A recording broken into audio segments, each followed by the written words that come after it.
बहू की चुप्पी। आजकल बूढ़ा हो या जवान, हर किसी के हाथ में फोन है। उस फोन की मदद से लोग व्हाट्सएप, इंस्टाग्राम, फेसबुक जैसे सोशल मीडिया प्लेटफॉर्म पर अपने सगे संबंधियों और मित्रों से संपर्क बनाते हैं। लेकिन कैसा हो अगर आपका कोई अपना आपको सोशल मीडिया पर स्टॉक करे और आपके हर मुद्दे में टांग अड़ाने लगे। ऐसी ही कहानी है नीलिमा की, जिसकी सास का नाम पूनम है। नीलिमा के पति देव ने हमेशा से अपनी माँ को पुराना कीपैड वाला फोन चलाते हुए देखा था। नीलिमा, माँ का फोन बहुत पुराना हो गया है। सोच रहा हूँ उन्हें एक स्मार्टफोन दिलवा दूँ।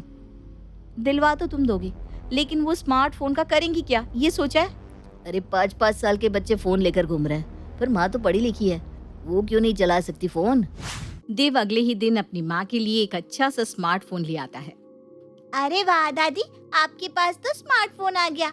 चलो मैं आपको फोन चलाना सिखाती हूँ और फेसबुक और इंस्टा पर आपका अकाउंट भी बना देती हूँ। फिर आप अपनी पुरानी सहेलियाँ, रिश्तेदार सबको देख सकती हैं और अपनी फोटो भी पोस्ट कर सकती हैं। पोती प्रिया अगले ही दिन से दादी की क्लास लेना शुरू कर देती है।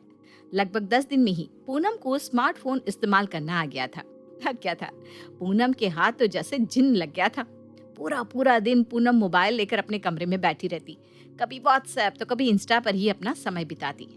यहाँ तक तो सब कुछ ठीक था, लेकिन अब एक और बहुत बड़ी मुसीबत हो गई थी। बहू नीलिमा को फेसबुक या व्हाट्सएप पर अपनी तस्वीरें पोस्ट करने का बहुत शौक था।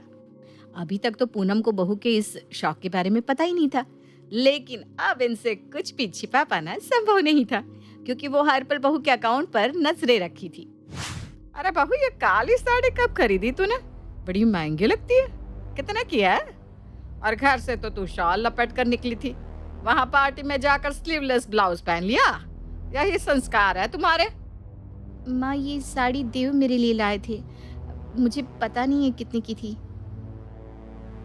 आज तक तो उसे जनाना सामान खरीदने का कोई शौक ना था, अब अचानक से वो तुझे साड़ियां ला कर देने लगा। मुझे सब पता है, तू नहीं कहा होगा तुझे साड़ी चाहिए। तेरे मायके में फंक्शन जो था, मैं खूब समझती हूँ तेरी चालाकी। आप ऐसी बातें क्यों कर रही हैं माँ जी? मैं उन पर कभी किसी काम के लिए दबाव नहीं बनाती, ना मैंने साड़ी के लिए बनाया। अच्छा, दबाव नहीं बनाती तो तू मना नहीं कर सकती थी क्या? तुझे नहीं पता, वो बेचारा एक अकेली जान कमाने वाला कितनी मेहनत करता है, और तुम ऐसे ही पैसे उड़ा रही हो। सास की बात सुनकर नीलिमा का पूरा मूड उखड़ गया था, लेकिन नीलिमा को कहाँ पता था कि अभी तो बस शुरुआत है, आगे आगे बहुत से तमाशे होने बाकी है। कुछ दिन बाद, नीलिमा बहू, ये तुम डॉक्टर के पास क्या करने गई थी? माँ जी, मेरी तबीयत कुछ ठीक से नहीं रहती ना, बड़ी कमजोरी लगती है, तो चेकअप के लिए गई थी। तुम्हें क्या लगता है तुम बताओगी नहीं तो किसी को पता नहीं चलेगा? हम खूब समझते हैं, पहले रात रात भर फोन चलाओ और जब शरीर काम करना बंद कर दे तो डॉक्टर के पास लाइन लगा लो।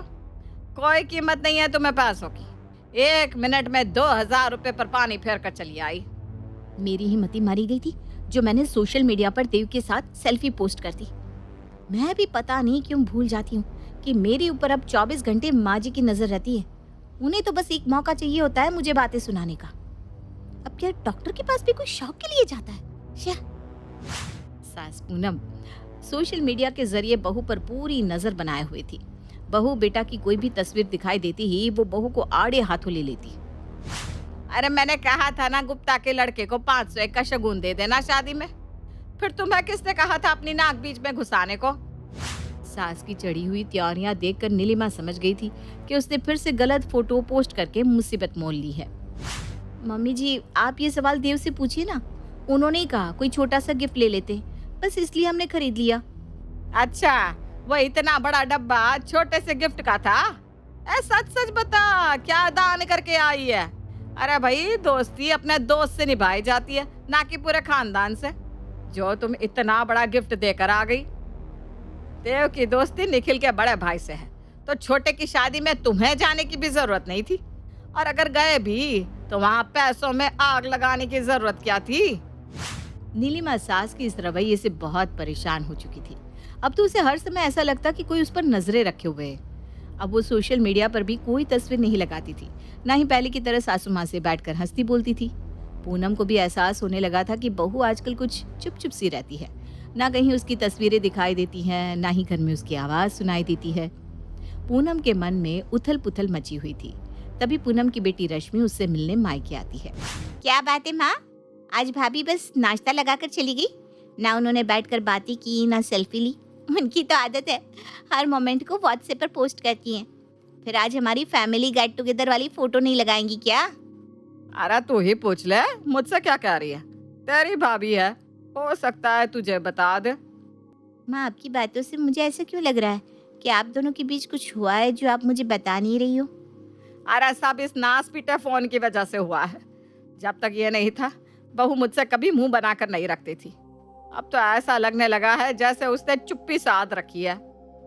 माँ, गलती फ़ोन की नहीं है, आपकी है। फ़ोन तो हम भी चलाते हैं, लेकिन हमसे तो कोई नहीं रूठा। खैर, कोई भी बेटी अपने मायके में तनाव नहीं देखना चाहती, इसलिए आपकी तरफ से मैं भाभी से बात करूंगी। मैं जानती हूँ बेवजह भाभी कोई काम नहीं करती। रश्मि भाभी नीलिमा के कमरे में जाती है। क्या बात है भाभी, आप मुझसे नाराज़ हैं क्या? आज आप मेरे पास नहीं आई, ना कोई रील बनाई, ना फोटो लिए। आप ऐसे चुप चुप मुझे अच्छी नहीं लगती। मुझे तो अपनी हंसती गाती रील पर हंसाती भाभी अच्छी लगती है। बताओ ना भाभी, क्या बात है? रश्मि की बातें सुनकर नीलिमा की आंखों में आंसू आ जाते हैं। रश्मि दीदी, कैसा लगेगा अगर आपको हर समय कोई छिप छिप कर देखता रहे? बहुत बुरा लगेगा भाभी, लेकिन कौन देख रहा है आपको? दीदी, माँ जी ने जब से ये स्मार्टफोन खरीदा है ना, वो हर समय जैसे मुझ पर नजरें रखने लगी है। मैं कुछ भी करूं, अगर मम्मी जी ने फोटो देख लिया तो मुझसे 1000 सवाल पूछती है। अभी इनके दोस्त के छोटे भाई की शादी थी, वहां उन्होंने 2000 का गिफ्ट दे दिया। अब माँ जी जिद कर रही थी कि वहां हम बस 500 रुपए दे दें। तो माँ जी का मन रखने को हम घर से तो निकल गए, लेकिन बाहर जाकर हमने गिफ्ट खरीद लिया। मेरी गिफ्ट देते हुए पिक्चर फेसबुक पर देखकर माँ जी ने मुझे इतना भला बुरा कहा कि क्या बताऊं। माँ जी अपनी हर बात से यही साबित करने की कोशिश करती रहती हैं कि मैं देव को गलत चीजों के लिए उकसाती हूँ, मेरे कारण घर में खर्चे होते, और भी पता नहीं क्या क्या। अब हम कहाँ क्यों गए, क्या लेकर गए, क्या पहन कर गए, उनके बारे में ना उनको सब कुछ जानना होता है। मैं इस रोज रोज की किटकिट से तंग आ चुकी थी, इसलिए मैंने अपना अकाउंट ही बंद कर दिया है। अब ना मैं पिक्चर्स लेती हूँ, ना रील बनाती हूँ, और ना कहीं पोस्ट करती हूँ। ना रहेगा बांस, ना बजेगी बांसुरी। भाभी, आप ऐसा कुछ भी नहीं करने वाली हैं। मैं हूं ना, सब सही कर दूंगी। आप बस रुकी थोड़ी देर। भाभी के कमरे से निकलकर रश्मि माँ के पास जाती है। माँ, आपने भाभी को डॉक्टर के पास जाने के लिए भी सुनाया? अरे बेटा, तू अभी जानती नहीं, इसे ना बस जानबूझकर पैसे उड़ाना है। अरे तुझे क्या बताऊं। माँ, अगर मैं कहूँ कि मेरी तबीयत सही नहीं लग रही तो आप क्या कहेंगी? डॉक्टर को दिखा ले, यही ना? फिर भाभी की बीमारी आपको नाटक क्यों लगती है? माना उन्हें देर रात तक मोबाइल चलाना पसंद है, लेकिन माँ, मोबाइल तो आप भी चलाती हैं। आप भी तो सोशल मीडिया से देखकर ही सब पता लगाती है ना। भैया भाभी के बारे में सारी जानकारी आप उनके सोशल मीडिया से ही तो निकालती है ना। माँ, आप खूब मोबाइल देखिए। भैया भाभी ने आपको मोबाइल इसीलिए दिलाया था ताकि आप भी नए जमाने के साथ कदम मिलाकर चल सके, लेकिन आपने तो उल्टा उनका ही जीना दुश्वार कर दिया। घर से भाभी शॉल पहनकर गई थी, अगर बाहर जाकर वो स्लीवलेस पहन भी रही हैं तो उसमें आपको दिक्कत नहीं होनी चाहिए। मैं भी तो पहनती हूँ। बेटी की बात सुनकर पूनम को अपनी गलती का एहसास होता है। बेटा, गलती हो गई। मैंने तो सोचा ही नहीं था कि मेरी हरदम बहू को टोकने की आदत हमारा घर कमजोर कर देगी, लेकिन अब मैं ऐसा नहीं होने दूंगी। नीलिमा बेटा, मुझे माफ कर दे। अब मैं आगे से ना तुझे कभी टोका टोकी करके परेशान नहीं करूंगी। और सुन, अब ना हम मिलकर रील बनाएंगे। माफी मत मांगिए माँ जी, मैं बस इतना कहना चाहती हूँ कि आप इस तरह से मत करिए, इससे हमारा रिश्ता खराब हो रहा है। अगले दिन, अरे बहू, ये कप कितने के लाई हो? बड़ा सुंदर है। 250 की 6। सत्यानाश, फिर कर दी ना पैसों की बर्बादी। अरे 200 रुपए में कितने बढ़िया कप आ जाते हैं। अब मैं कुछ बोलूंगी तो सब कहेंगे मैं बोलती हूँ। पैसों की ना घर में किसी को कदर ही नहीं है। क्या हुआ, नहीं समझे? अरे भाई, आदत भी भला कहीं बदलती है। बहू के हर काम में दोष निकालना तो सासू माँ की आदत थी, और अब नीलिमा भी ये समझ चुकी थी।